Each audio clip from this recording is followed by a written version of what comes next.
তো আপনারা কি একটু অল্প ব্যথা হলেই কি পেন কিলার খেয়ে নেন?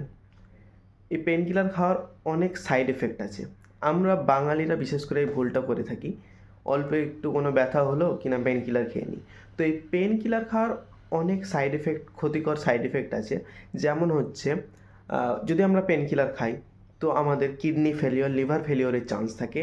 আমাদের পাকস্থলীতে আলসার হওয়ার চান্স থাকে। যদি একবার আলসার হয়ে যায় তো আপনার ডায়েটের অনেক চেঞ্জ করতে হবে। আমাদের বাঙালিদের যেমন ঝাল মশলা খাবার সেগুলো আপনি খেতে পারবেন না, সেখানে ব্লিডিং হবে, অনেক রকমের সমস্যা। তাছাড়াও অনেক যে পেন কিলার আছে সেগুলো ব্লাড প্রেশারও বাড়ায়, এবং আমরা যদি রেগুলার পেন কিলার খেতে থাকি তো নর্মাল যে ব্যথাগুলো আছে সেগুলোর একটা অভ্যেস তৈরি হয়ে যায় বলে সে পেন কিলার আমরা যখন খাওয়া বন্ধ করে দেবো তখন ব্যথাটা অসহ্য রকম বেড়ে যাবে।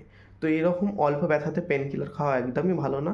যতটা কম পেন কিলার খাওয়া যায় ততটাই ভালো। যখন ডক্টরকে দেখালে বলবে যে পেন কিলার এবার খেতেই হবে, তখনই পেন কিলার খাওয়া ভালো।